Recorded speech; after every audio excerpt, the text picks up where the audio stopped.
مساء الفل، ازيكم كلكم واهلا بيكم في قناه درش تي في. انا مصطفى شميس والنهارده هسأل الناس سؤال: لما تحب تفصل نفسك بتعمل ايه؟ تعالوا نشوف مع بعض.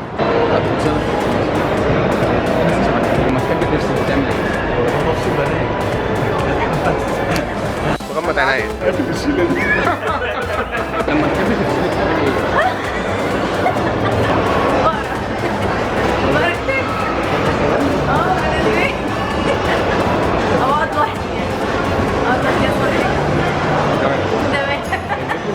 سافر. لما تحب تسافر تعمل ايه؟ بنطلب حد يسافر ده اكيد يعني. حلو. ماشي. اسافر معايا. نام. اقعد لوحدي بعيد عن الناس شويه. هو دلوقتي لما تحب تفصل بتعمل ايه؟ افصل ازاي؟ يعني انت دلوقتي مضغوط مثلا في شغل او اي حاجه، تمام. تحب تفصل بقى نفسك بتعمل ايه؟ ممكن اتمشى شويه بتاع اتكلم مع واحد زميلي شويه. حلو. وانت؟ التمرين تمام. مثلا وهكذا بلعب كوره.